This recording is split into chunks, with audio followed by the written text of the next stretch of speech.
Goeiemôre julle pragtige mense. Wonderlike Vrydag. Amen. Dankie Here, hy het vir ons weer deurgedra deur nog 'n week. En dis lekker naweek, ons gaan 'n bietjie rus en ons gaan 'n bietjie in die huis van die Here saamkom Sondag en weer 'n nuwe krag opbou vir 'n volgende week. Maar ja, ons moet eers hierdie dag klaarmaak en ons dank die Here vir 'n lieflike dag, 'n sonskyndag, mooi weer en elke dag is 'n nuwe begin.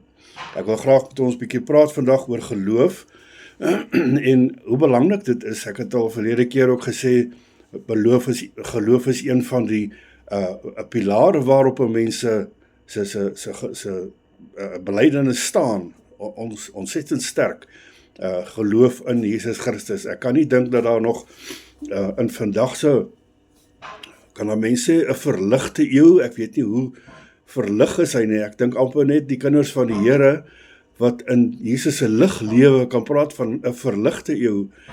Die ander mense wat in die wêreld is, die Bybel praat van die wat daar buite is, glo ek is maar nog in die duister, in die donker, in die twyfel en ek kan nie glo nog dat daar mense is wat wel intelligent en opgelei en geleerd is, wat nog kan twyfel nie. Hoe kan 'n mens wonder of daar 'n Jesus is, of daar 'n God is? Daar is so baie mense wat hulle lewe lank wy daaraan om te wys dat God nie bestaan nie.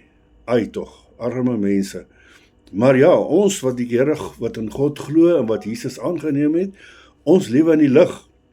En ons is sy kinders, ons is sy kerk, wat een van die dae nie meer op die aarde gaan wees nie. Daar gaan nie weer 'n kerk op die aarde wees nie. Kan julle dit indink?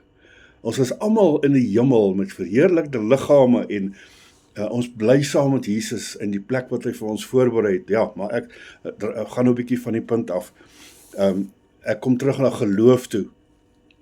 Wanneer die mens kyk na geloof, dan moet jy, die Bybel sê ons moet geloof hê soos 'n kind. Nou, hoe glo 'n kind? 'n Kind glo onvoorwaardelik. Veral as jy vir hom iets beloof, iets gaan gee, daai opgewondenheid in 'n kind wat hy amper nie kan beheer nie. Dit is oorweldigend vir daai klein verstandjie om te wag vir daardie dag wanneer hy iets gaan kry. Ek dink die grootste opgewondenheid is oor die verrassing daarvan, want die kind weet nie wat hy gaan kry nie. Dit kan enige iets wees, maar net so is dit met ons ook. Die Bybel sê ons moet glo soos 'n kind, so onvoorwaardelik. En dit vra om gedoen te word. Dit is nie altyd maklik nie, want ons as groot mense het nou al so vasgegroei aan die gewoonte van rigiedheid. Vandag doen ek dit, môre doen ek dat, en so beplan jy jou lewe, en jy los nie 'n faktor vir die geskenk wat Jesus vir jou het nie. Ons moet dalk 'n bietjie klatstrap, bietjie uit rad uit gaan, bietjie stil raak voor hom en hoor wat wil die Here vir ons sê, want ons is altyd so besig in gebede om te vra, maar ons moet dalk op 'n stadium net bietjie stil raak om te hoor wat wil hy vir ons sê, want hy het ook 'n spreekbeurt. So bly vir 'n oomblik stil en hoor, luister na sy stem. Ek kyk vanoggend hier so in die Bybel en ek kyk na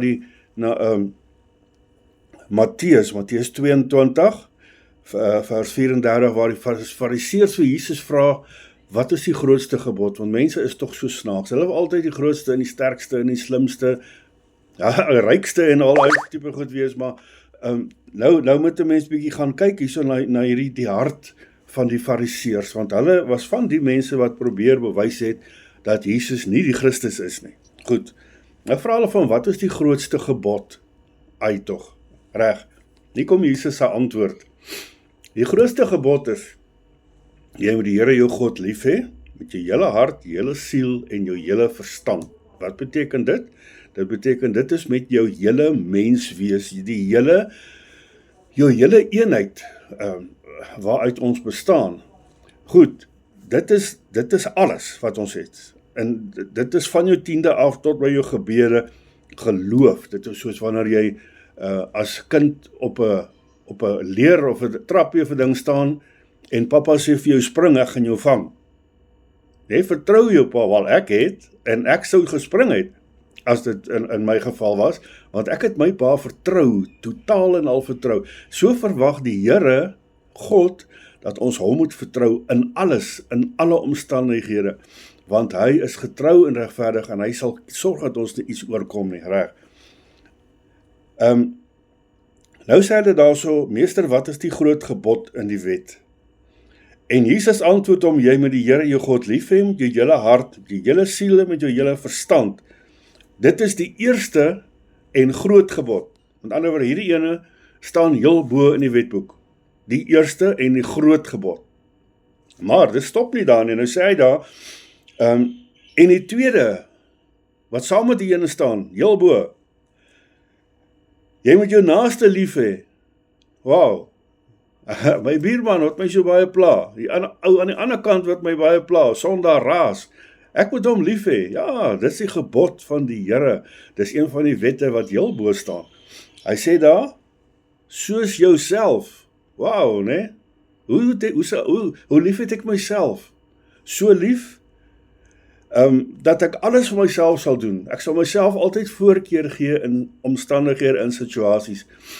Ek sal eerder myself bevoordeel in 'n deal of 'n ding, as iemand anders. Maar die Here sê nee.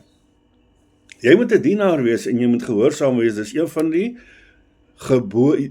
wette, een van die gebooie van Jesus, wat ons moet nakom. Want hy het gekom om ons te dien. En so wil hy hê dat ons naaste dien, soos ons onsself dien.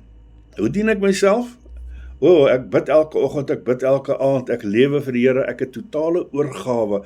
Ek is Jesus se uitverkore volk, se skepping, ek is Jesus se kind. Goed, en ek bid elke dag vir myself. Ja, ek bid vir my vrou, my kinders, my familie, vriende. Ja, miskien moet ek dalk maar my buurman ook insluit. Want dit is wat Jesus wil hê. Hy sê bid, wees vir hom lief soos jy jouself lief het. In die geloof moet ons dit doen. En ons moet almal vryspreek wat ons iets teen het. Want dit is ook 'n gebod. Hy sê nou nie dat dit een van die groot gebooie is nie, maar as jy gaan dieper lees hierso in wat dit alles beteken, dan is dit daar ingesluit. Soos jy jouself lief het. Wow, dis great. Kom ons probeer hierdie naweek. Kom ons probeer om hierdie van vandag af, van hierdie oomblik af, lewe ons soos wat hierdie woord vir ons sê.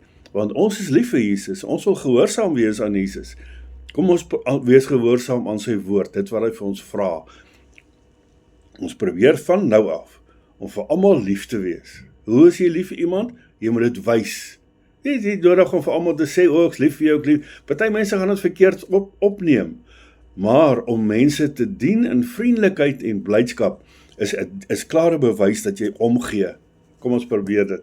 Kom ons probeer gehoorsaam aan Jesus. En kyk of hy ons gebede gaan verhoor. Dit is sy belofte in die woord. Kom ons probeer dit. Ek beroep op julle, probeer dit en eer Jesus deur julle optrede. Ek glo julle gaan 'n wonderlike naweek hê, wees geseënd en ons praat weer vorentoe.